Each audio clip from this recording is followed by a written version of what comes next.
All right. Well, thank you all so much for joining us for Curators of Crime, Art-Inspired Murders and Mysteries. Authors Connie Berry, Nina Wachsman, Lane Stone, and M.A. Monnin will discuss the real-life art, artifacts, and art crimes that inspired their mystery novels.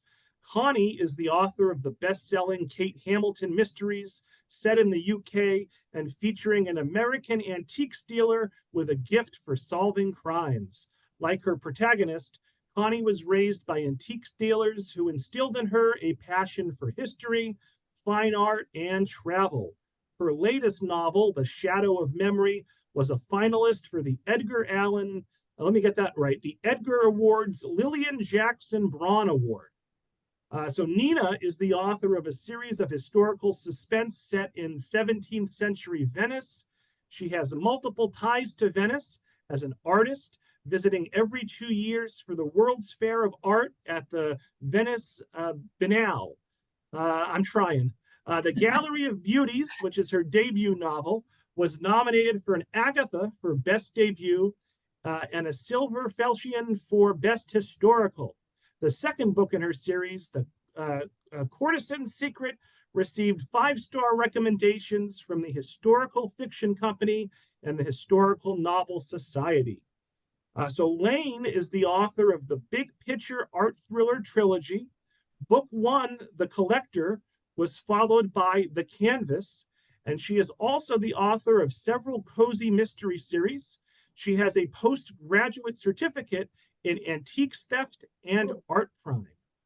And M.A. is the author of the Intrepid Traveler Mystery Series, including the Agatha Best First Novel nominee, Death in the Aegean. Her third book in the series, Death in St. George's, releases next month. So all 150 of us or so who are watching live and the many more that will watch the recording, let's give a big virtual round of applause to all 4 authors. And Connie, I think I'm turning the floor over to you. So thanks so much. Well, that's right, Robert. And thank you so much. Thank you, Robert. And thank you to the Tewksbury Library. It is an absolute joy to be here. And thank you to all of those who have signed on. The 4 of us have done panels before, and we kind of rotate around. So tonight I am the moderator. As Robert said, my name is Connie Berry, and I want to talk about art crime for just a minute.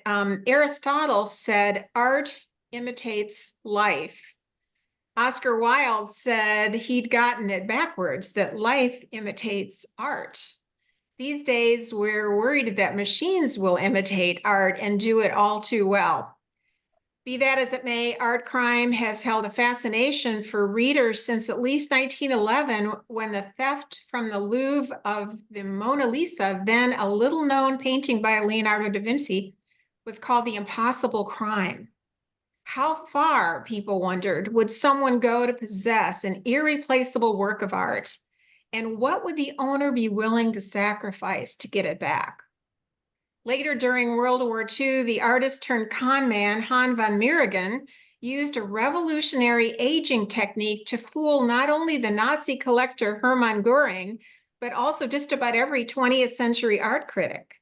How did he do it, people wondered? Well, his elaborate trick relied primarily on leading the artistic community to what they most desired: to possess, to own, to control an object of great value, and even to destroy it. Today, art activists vandalize art as a form of protest. These real-life stories inspire fiction as well, because the allure of art, antiques, and antiquities involves more than forgery, theft, and recovery. From the unearthing of ancient treasures, to the forging of medieval masterpieces, to the appreciation of simple folk art, the objects of the past serve as mesmerizing portals to the past. These survivors of a lost age connect us with our own histories and inspire tales of intrigue and misdeeds. We are the curators of crime, and we write mysteries involving the fascinating and sometimes nefarious world of art, antiques, and antiquities. and the fascinating and sometimes nefarious characters that inhabit our worlds. So let's get started. And I'd like each of us to tell just a bit about our books. And we're going to start with Lane. Hi, I'm so happy to be here. Thanks everybody for joining us tonight. I write the Big Picture Art Crime trilogy, and my protagonist is an art expert. She was an insurance underwriter in the first book and then moved into being an art recovery expert. But she has a very, very big secret. She leads a double life, but it's for a noble cause. But she often has to save some of the world's greatest masterpiece while keeping this secret. And her nemesis throughout the entire trilogy knows her secret. Not fun. And Nina. Hi, nice to meet everybody. I'm Nina Wachsman, and I write a series, the Venice Beauty Mystery Series, set in 17th century Venice. And it really involves the relationship between an elite courtesan on one side of the spectrum of Venetian society and the rabbi's scholarly daughter, Diana, who's on the other side of the society. And they form an unlikely friendship.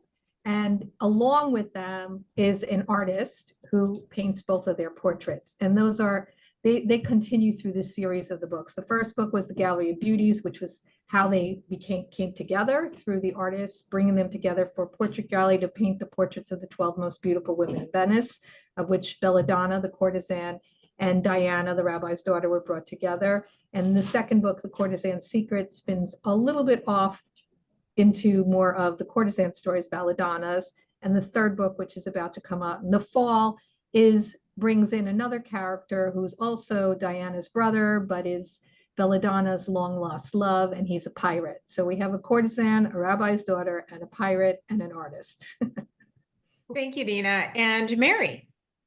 Hi, thank you for having us back to Tewksbury Library. We spoke to you once before. It's been a couple of years. Tonight, I will be diving into Death on the Grand Canal. It's the second Intrepid Traveler mystery. And in it, having discovered she has a knack for investigation, Stephanie Adams joins Thomas Burkhart in Italy on the black market trail of the fabulous sapphire and emerald Borgia peacock, which is a Renaissance pendant that's been missing since it was stolen from the Milan International Expo in 1906. The trail takes them to Venice, to a crumbling palazzo, where Stephanie does her best to talk the owner out of it. Thank you, Mary. And I'm going to be talking tonight about the fifth book in my Kate Hamilton mystery series. It's called The Collection of Lies, and it will be coming out in mid-June. It's available now for pre-order. Kate Hamilton, the American antiques dealer, and Inspector Tom Mallory are honeymooning in Devon when a local history museum asked them to trace the provenance of a blood-stained dress said to belong to a murderous Victorian lace maker. Exactly Kate's kind of mystery. Until the donor of the dress, a man who lives and dresses as a Victorian gentleman, is found dead in a pool of blood. As Kate and Tom race to find the perpetrator, they learn that old secrets can be deadly, and this killer isn't going to come quietly. So that is our books. The thing that I want to talk about right now is inspiration, because every book is inspired by something, maybe a real life object, an historical figure, an actual event. So what was it that captured your imagination? And let's start this time with Lane. Well, my protagonist's ultimate goal, her big picture is the recovery of a painting by Raphael, and it's a real life painting. It is the most valuable piece of art looted by the Nazis. And yes, it truly is still missing. But I also have each book sort of scattered with ripped from the headline art crimes and court cases. Thank you. And Nina, how about you? What was the inspiration for your book? You're muted, Nina. There were two things that inspired me. One was my mother's candlesticks that she lit every Friday night. And my mother escaped with her family from the Nazis in the 30s. Didn't take much, but they were able to take those candlesticks. And when she turned over the candlesticks once and showed me, they were hollow and they were really torch holders, silver torch holders, because her family had come from the ghetto. And she believes the ghetto at that time also was a pawn, where it was like pawnbrokers were there. So a lot of noblemen would pawn their silver in the ghetto. So somebody in her family must have received these torch holders, turned them into Sabbath candlesticks, and they came down all these generations.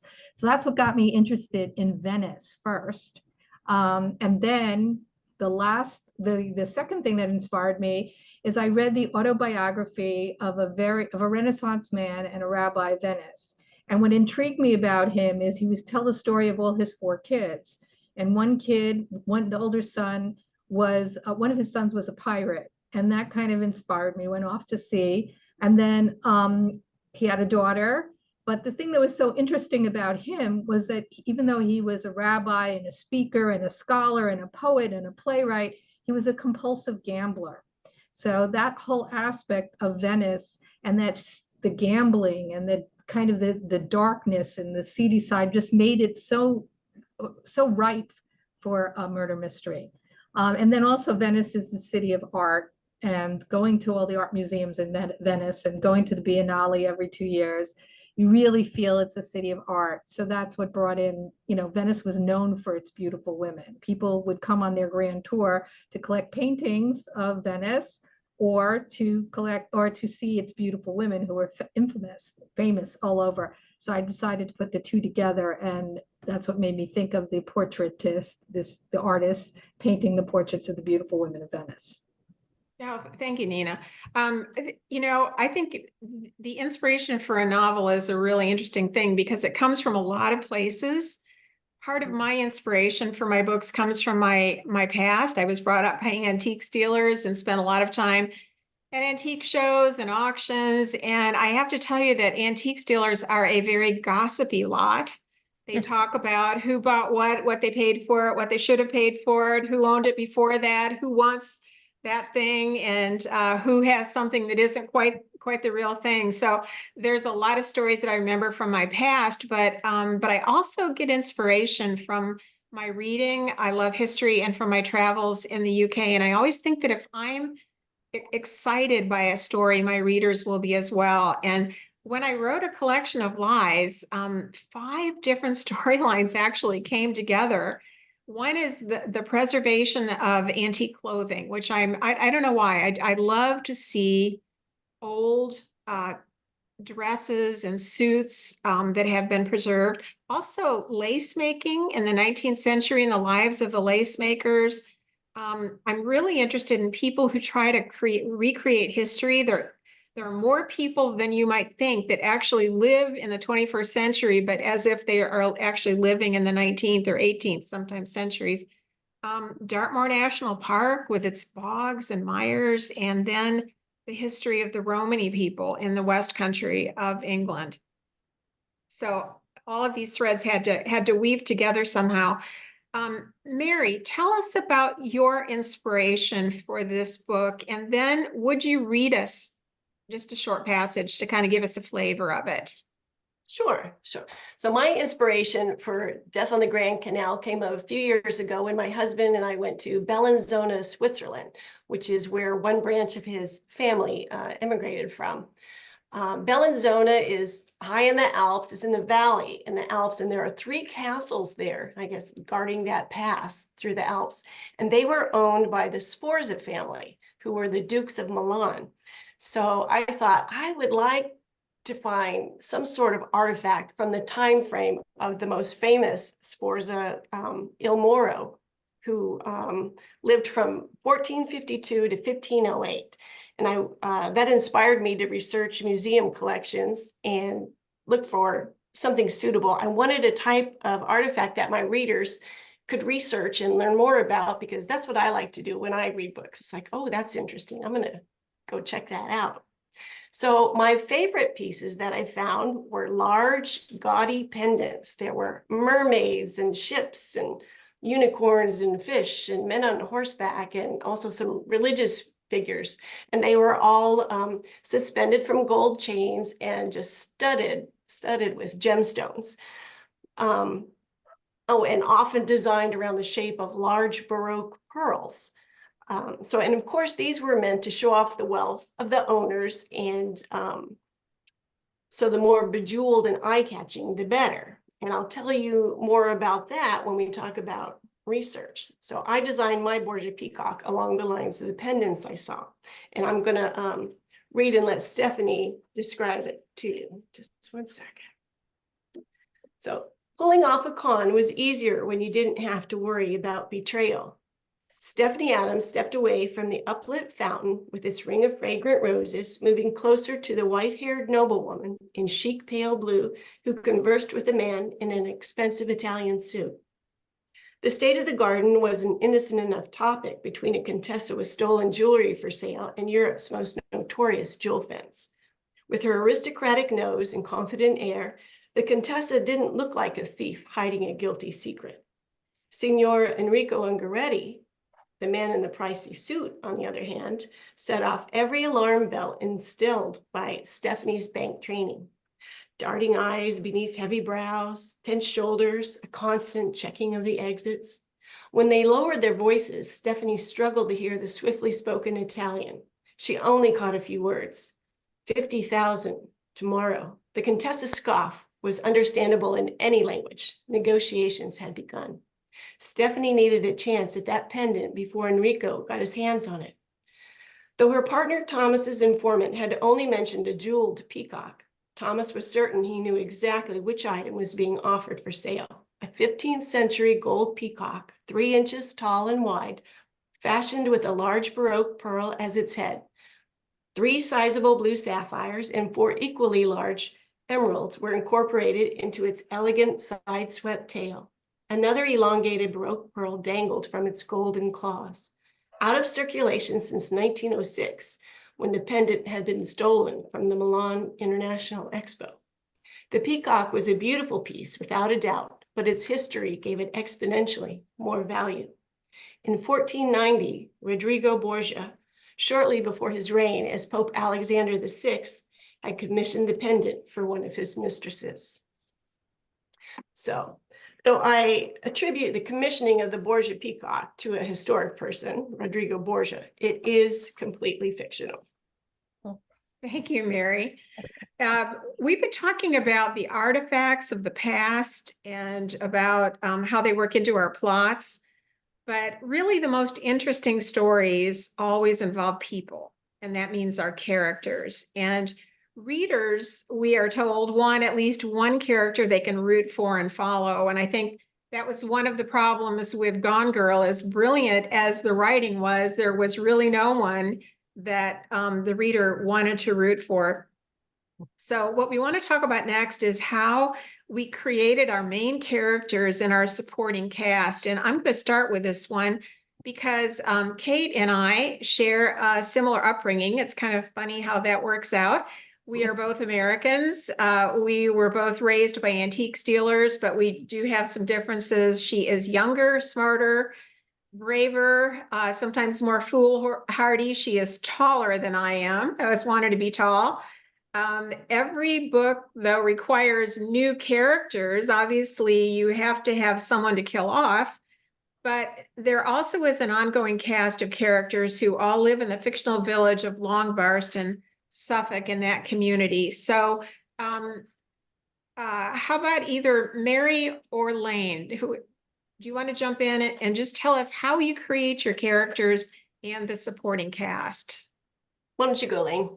Okay. For the supporting cast, I knew that I needed gallerists and curators and museum security personnel, but I wanted them to each be interesting and more than just a job title. So to a large extent, the story dictated who I would need to bring in, and some of them I'm enjoying having in more than one book. And I hope someday the Met will have a woman chairperson, and so she is. I've given the Met a woman chairperson. And I like the way you phrased the question. It's asking about a character that you can root for, because most of us would not condone the lifestyle of my protagonist, but people still root for her. They want her to get away with this, really outrageous lifestyle that she's leading. So I didn't really even want her to be likable. I mean, she's really brilliant, and I did not want her to be just a real warm person. But I just consider that a great compliment when readers want her to win. Oh, thank you, Lane. And let's see, Mary, have you talked about your characters? Okay. No, I can't even talk about them. Because Oh, yes, please do. Yeah. So my characters, Stephanie and Thomas, are returning characters from Death in the Aegean. Thomas works for Interpol. He's the head of his own artifact retrieval team, known as ART for short. Stephanie is a former banker, and Thomas convinced Stephanie to join him because the savvy customer service skills she used to finesse high-end clients to invest into her bank are perfect for finessing owners of stolen artifacts into giving away their secrets. And she's discovered a love of travel and is happy to have it financed by art. So two of the characters they come across in Death on the Grand Canal are the Contessa Giuliana Bergamo, who is a wily older woman who has possession of the Borgia peacock and wants to sell it on the black market. And then there is Stephanie's stiffest competition, Enrico Ungaretti, Europe's most famous jewel fence. Okay, I want to go to Nina last, but before I do, I just want to ask an additional question, because as Lane, you and Mary were talking, what I'm wondering is, do you have an ongoing cast of characters? Are there people besides your protagonist that are in every book that carry from book to book to book? Yeah, I have her family members, let's just say, in both of her lives. And then I've added in the second book, I added her parents, just to give a little bit, to let you know a little bit more about her. But I can't say any more. Yeah, well, don't. But I'm interested because Lane, both you and Mary and Nina too, your characters really move around a lot. So Mary, who are the ongoing characters that you carry from book to book? The only ongoing characters are my main characters, Stephanie and Okay. Thomas. So they're in a new spot with new people every time. That's interesting. Nina, I am so interested in your books because we all write contemporary, but you are writing about the 17th century. Yep. So your characters are from the 17th century. So please tell us about them, how you created them. And then I want to ask you if you would read something from your latest book to give us a little bit of a flavor for that. So I have an art school background. I went to art school, and in studying art, I learned a lot about the passion of the artist for their work. So one of the things that I always was intrigued by as an artist myself, and being among other artists in art school, was that mystical connection. That there's something mystical that goes on when you create a piece of art. And so what I wanted to explore was the artist and the sitter. And that's what got me into taking as one of my main characters is this artist, Mattia, who is a portraitist, which was the art that was most prevalent at that time in the 17th century, and for a very practical purpose. If you look at Henry VIII, for example, before he married any of his wives, he sent off for Anne of Cleves, they sent a portrait of her.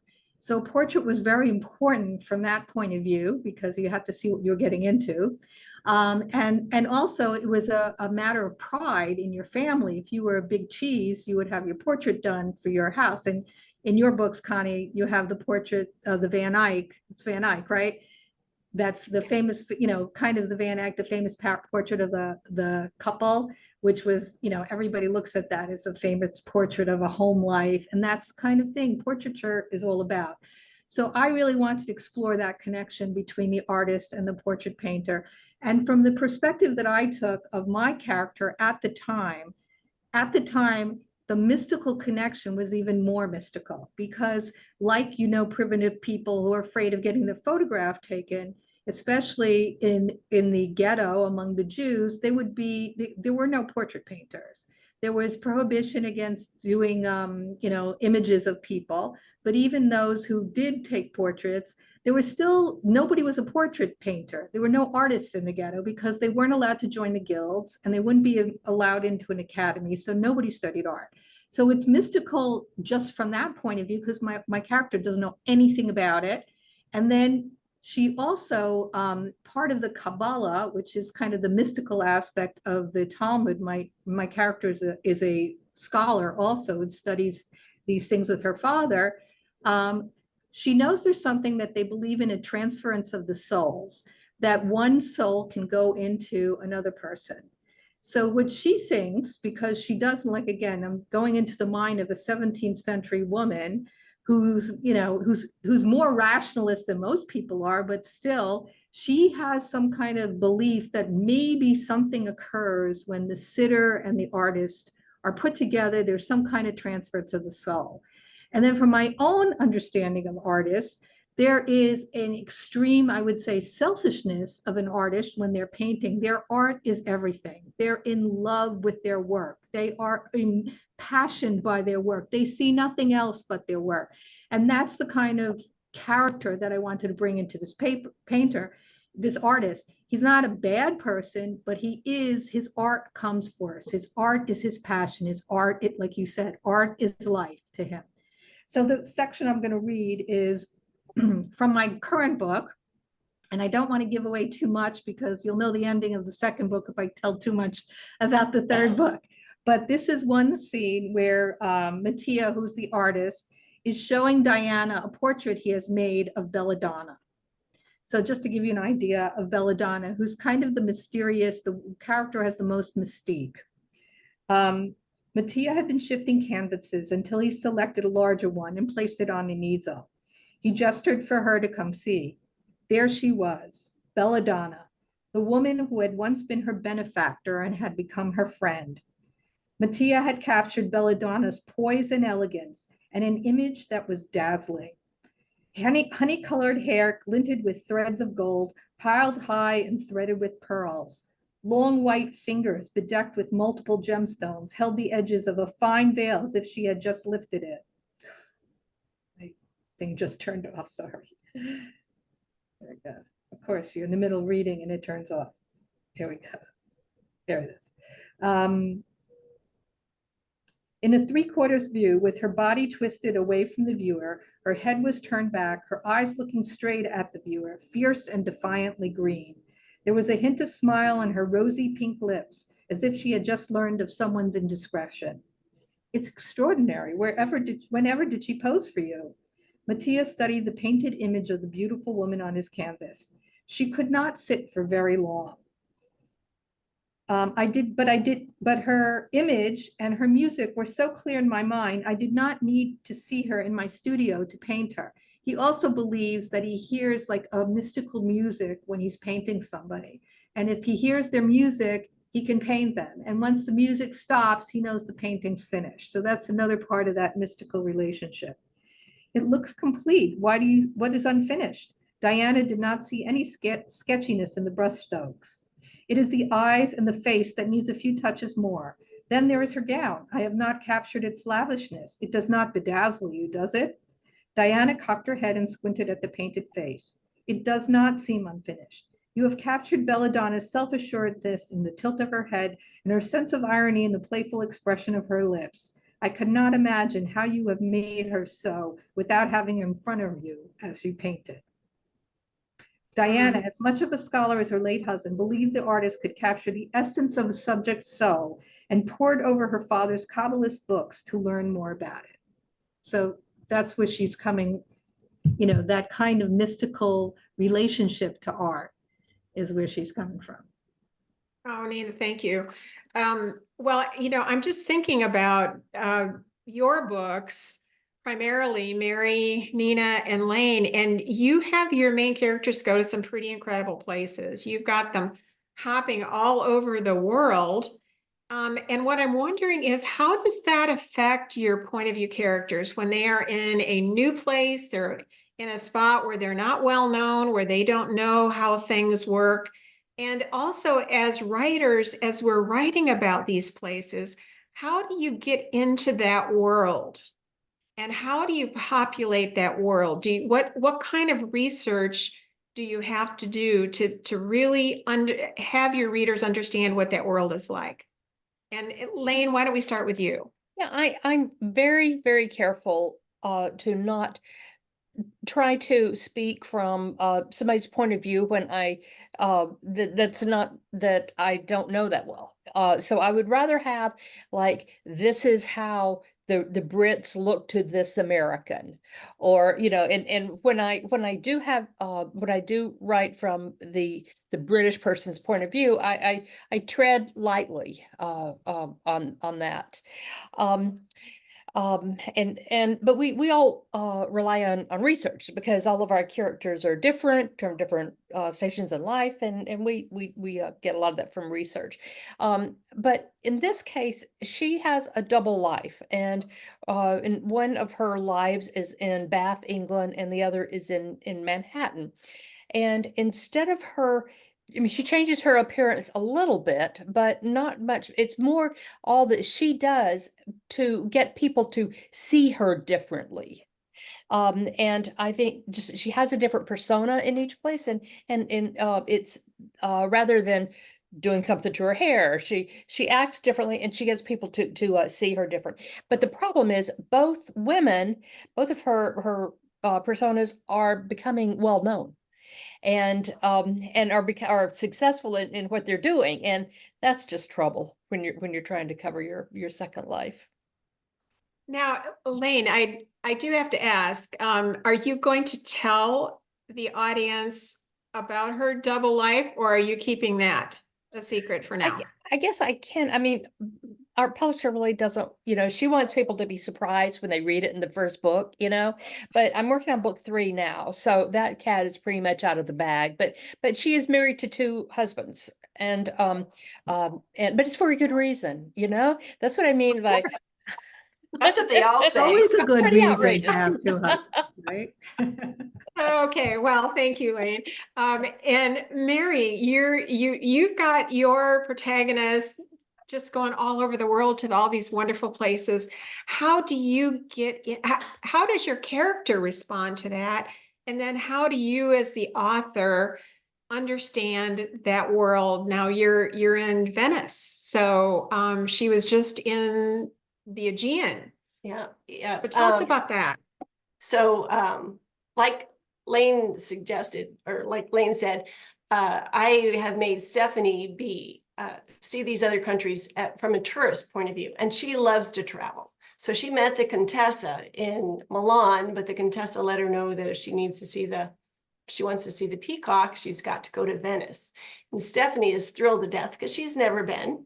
And so, but Thomas has been before, and he'd like to show her a little bit of it, but Stephanie can't see as much as she wants to, because of course, getting the Borgia peacock back is their priority.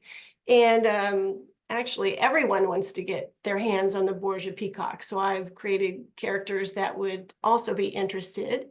It's not only the jewel fence, but there's the director of the Sforza Museum, where the peacock rightly belongs.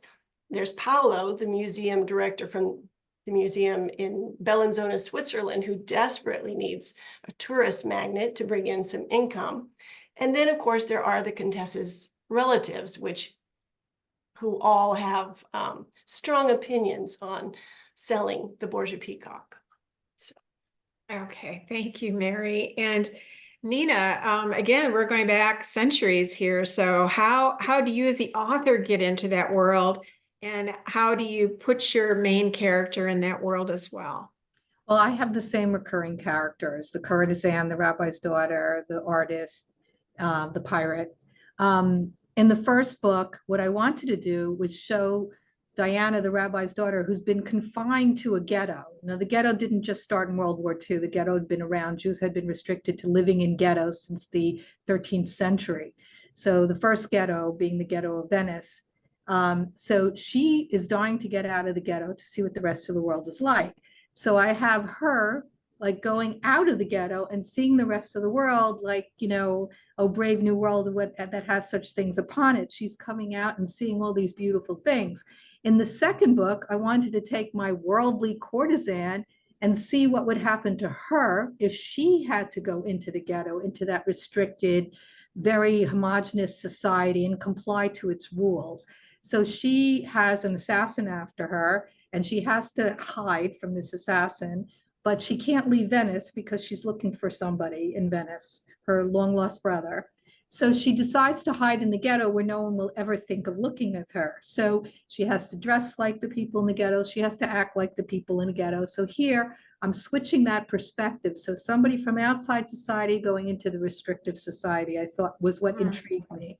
And then the third book, what I wanted to do was there was this, in the second book, I talk about somebody coming from the new world to the old world. The new world was the great new horizon for people in the 17th century, you know? And so getting out of Venice to go to the new world, I originally was going to just use it as a backstory, but as I got into it, I realized, hey, this is really intriguing. And so I set half of the book in the new world, in the Caribbean and in Curacao, because I did some research and found that some of the earliest Jews were in Curacao. They'd come over in the time of Christopher Columbus. So I put my pirate there. So I have the first half of the book in Curacao, and then they go back to Venice. But that contrast between the characters in the old world, and here's Belladonna, the woman who's at home in the salons, the fanciest salons of Venice, and then she ends up in a mangrove swamp in Jamaica. So that contrast, how does she survive? She can survive in one venue. Will she survive in the other venue? Was what also intrigued me. You know, it's so interesting to hear what you all have to say. My book's a little different because it is set, the whole series is set in the UK. Although Kate, my protagonist, she's an American, so she's already relocated to England, and she has to kind of figure out how things work there, which isn't you know, always that easy. England is a foreign place, but it is also it seems very familiar to us because of the books we've read and the television series that we watched, but it isn't the US, so she has to figure things out. Now she is in Devon, which is another location, and she's investigating, and she wants to talk to people. And you know, if you're going to create interesting characters, and that's what we want to create characters that are interesting and unique enough for readers to remember. And if you're going to do that, there isn't any place better than England. The Spanish-American philosopher George Santayana said, England is the paradise of individuality, eccentricity, heresy, anomalies, hobbies, and humors. And he is definitely right. It is true. Only in England could there be a village named North Piddle or Pucklechurch or Nether Wallop. In 1933, Dame Edith Sitwell published a study entitled The English Eccentric, and one of the characters she used was her own father, who put up a sign at the entrance to his house saying, I must ask anyone entering the house never to contradict me or differ from me in any way, as it interferes with the functioning of the gastric juices and prevents my sleeping at night. So I'm going to read to you from my latest book, A Collection of Lies, about one of my English eccentrics. Kate and her husband Tom are investigating the provenance of this dress, and they are taken to an old crumbling house in Dartmoor. The stern facade of Maryvale House met us. This was no posh country house in the home countries, but a working farm constructed of stone, painstakingly cleared from the land. We rang the bell and waited and waited. We were beginning to think Lady Helen wasn't home when we heard the scuttling of a key in a lock. The door opened. Yes? A tall, elderly woman eyed us suspiciously. What do you want? We're here for the tour, I said. The brochure said you're open on Fridays between 1 and 3. I know what day it is, she snapped. I haven't gone doolally yet. You'd better come in. I can't afford to heat the entire outdoors. She beckoned us into a dank entryway lit by a pair of wall sconces. Will you keep your jackets? We nodded. It wasn't much warmer inside than out. Lady Helen Marivelle must have been in her mid to late 70s. Her spine was straight and her gray eyes clear, but her hands, gnarled and roped with veins, betrayed her age. She wore a baggy tweed skirt and a pale blue blouse buttoned to her neck, around which hung a single strand of pearls. Over the blouse, she'd layered a battered wax barbor, and over that what appeared to be a man's heavy wool jacket with the sleeves rolled up. Tom pulled out his wallet. 40 pounds, is that right? For the tour. Refreshments are extra, and the chapel is closed today. Her cut glass accent was matched by an air of snobbery completely at odds with her grimy fingernails and thrift store ensemble. She took the bills and shoved them into the pocket of her wool jacket, glaring at us as if daring us to reclaim our money. Shall we begin? Okay, well, we are getting toward the end here, but I hope we have time. Let's see, we just have about 5 minutes. Obviously, we are writing about art and a complex subject, art, antiques, antiquities, artifacts. Research is needed. So what I'd like you to do now is to tell us about your research and specifically what was the most interesting thing you learned? And was there something that you thought was true that later turned out to be false? And we're going to start this time with Mary. So I've described the gaudiness of the Renaissance pendants and how they were a display of wealth. So in researching them, I learned 2 things very quickly. The first is that there was a wave of renewed interest in Renaissance jewelry throughout the late 1800s and early 1900s.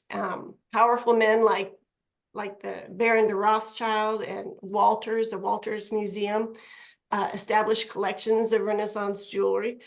And these collections were a show of wealth, just like the original pieces. And many of those pieces are in major museums around the world, where they are also a show of prestige.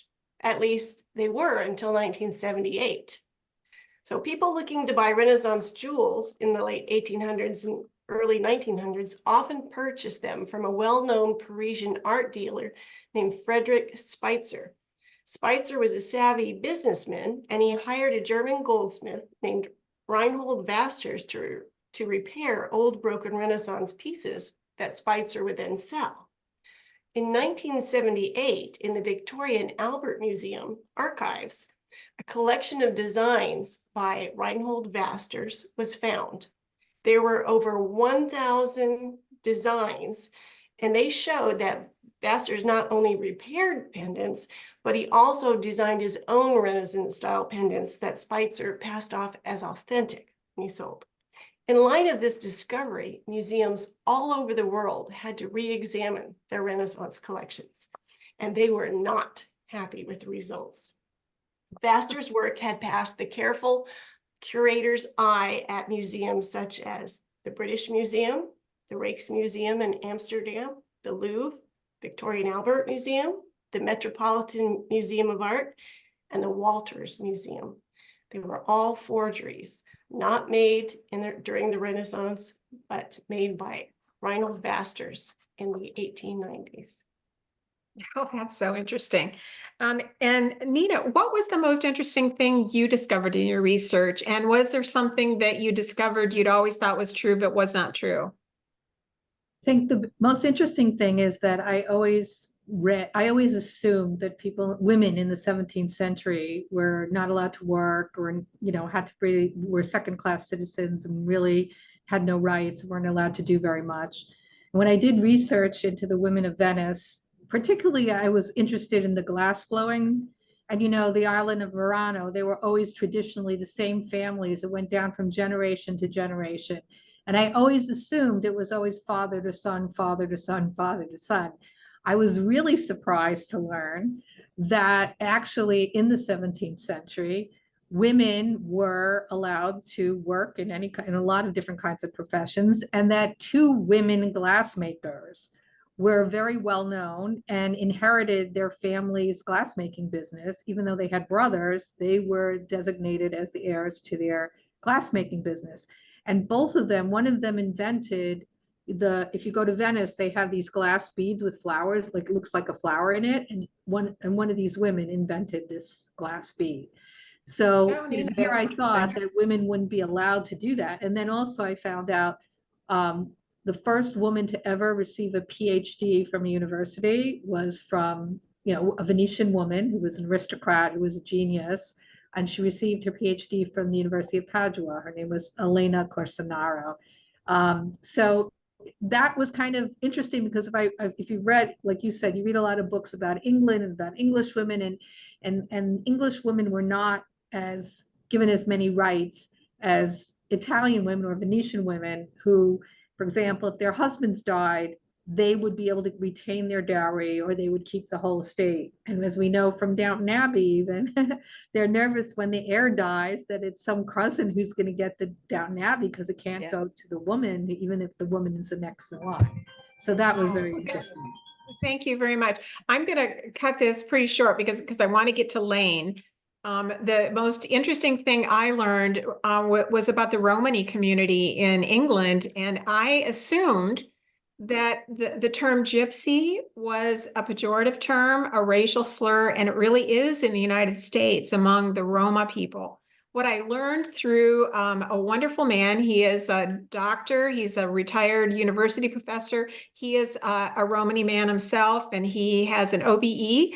He told me that the Romana shawls are what they call the English gypsies, and they do not consider that name a slur. In fact, they are proud of it because they say that their ancestors died for that name, and so they are very proud to bear it. So you never know what you're going to come up with. But Lane, I want to get to you because your research took you literally all over the Western world. What surprised you? And then I do want to ask you to read just a portion of your book as well. Yeah, and I'm just enjoying listening to you all. The background on your pieces is just so interesting. Well, there were a couple of things that I was surprised to learn and kind of disappointed to learn, like there is no Thomas Crown affair, I mean, that's not how art crime is. 99.9% of theft from museums is internal. And most of the damage is a tourist accidentally touching something or falling on something. And um, other than that, it's usually most insurance claims are from damage during transit, and that'll give you one book, so we can do better. And something I want to read about is actually an American law. It's called the Visual Artists' Rights Act, and that gives an artist, a living artist, the right to say, I didn't paint that. And sometimes it has been used if a conservation job was botched and the artist didn't like the way it looked. They have taken their name back. But my book starts at the National Museum for Women in the Arts in Washington, D.C. If you haven't been there, please come look me up. It's a great museum and they're doing important work there.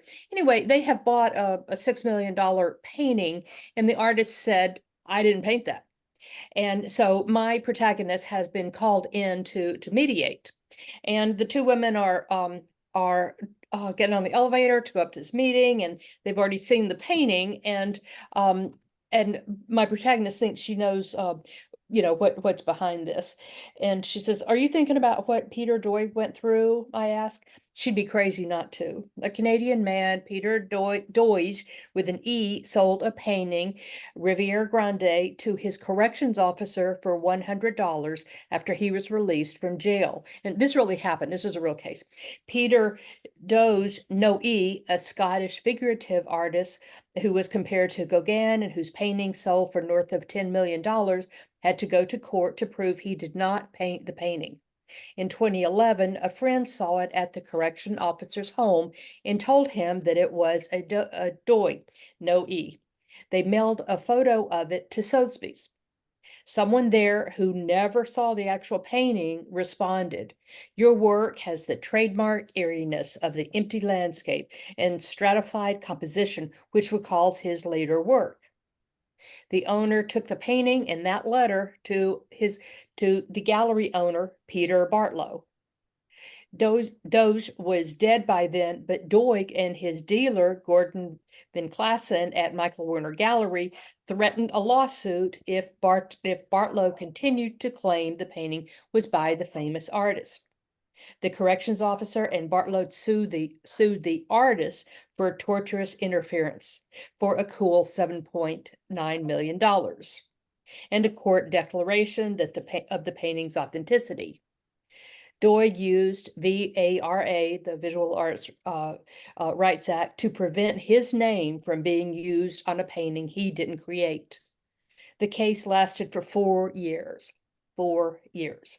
Though he was victorious, it cost him over $2 million in legal fees and maybe his marriage.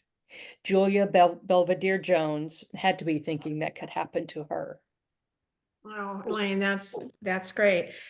We only have a few minutes left, so I am just again going to thank Robert and the Tewksbury Library. I'm going to turn it over to Robert. I don't know if we have any questions or not, but we are certainly willing to answer them if there are any. So no questions yet, but folks, feel free. We do have about 5 minutes left. If anyone has any questions or comments for any of the 4 authors, now is the time. I'm going to fill the time by just throwing out a question about what is it about art, antiques, and antiquities that inspires the kind of passion that might lead to crime? So just anybody. I have a thought for myself, but just what do you think? What is it about these artifacts? I think people are drawn to beauty. And if that beauty also represents power, then that makes it much more appealing. Is it power or cultural capital that makes someone want to own a valuable masterpiece? That's a good question. I was going to say, I think it's also lust. There's actually lust for the painting, like you said, because it's beautiful, because it's unobtainable in a certain way. Yeah. And I say we've got 3 questions down there. We do. Let me just see if I can find them. Yeah, so we do have a few questions. Larry wants to know, how long does it generally take you to finish a book? A year. Yeah, a year, and that's pushing it a little bit. Yeah, I agree. It's now that I'm writing thrillers instead of mysteries, it takes so much longer. It's just a lot more research intensive. Davida would like to know, how did you find your current publishers? My agent. I found them I belong to Sisters in Crime, which all of us belong to. And Connie is actually the president of the Guppies, which is the online network. And somebody on Guppies posted that her publisher was looking for manuscripts, and I sent mine in, and that's how I got published. Yeah. You need to be in a professional organization, and Sisters in Crime, I highly recommend. Men and women. Mystery Writers of America. I'm also in Crime Writers of America, that is based in the UK. I actually met my editor at a conference, and she wanted to read what I'd written, and on the basis of that, she offered me a contract. And after I had the offer of a contract, then I got my agent. Yeah. So it's a little easier to get an agent when you already have a contract. Yeah. A little tip out there. Let's see. We got about 2 more minutes. I'll ask Claire's question. This will probably be the final question. Claire specifically asks about Michael Finkel's book, The Art Thief. And I guess I'll just expand the question. Does anyone have any book recommendation other than your own related to the field of art theft? If I hold it up, you can't see it. Here, let me see. You can't see. Anyway, females in the frame, women, art and crime. And she starts out by saying there are no famous art criminals that are women. And then she goes through the book listing women art criminals. And it's just fascinating. Penelope Jackson.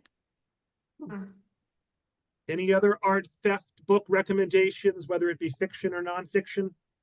I don't have any fiction books, and I don't actually have a name, but the story of this Han van Meegeren, who Yeah. was the art forger who fooled Hermann Göring and actually became kind of a folk hero because of it. Mhm. His story is absolutely fascinating, and there are books written about him. And if you're really interested, that's a real life story that needs to be told.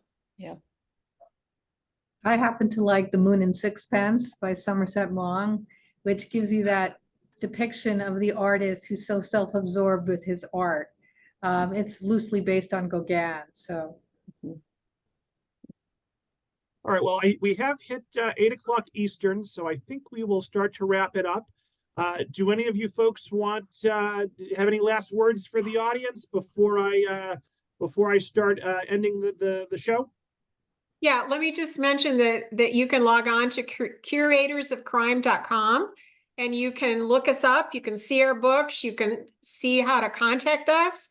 And I think we all have newsletters. So if you're interested in following along, www.curatorsofcrime.com. Excellent. So folks, let's give Nina, Connie, MA, and Lane a big virtual round of applause for a great panel discussion. I will include a recording, a feedback survey. I'll include the aforementioned website, as well as information about some other upcoming virtual programs in an email to all of you tomorrow. So I hope everyone enjoys the rest of their night. And thank you all so much. Great job as always. Thank We'll you. do it again in Thanks, 3 everybody. years. All right. Bye-bye. Bye-bye. Bye.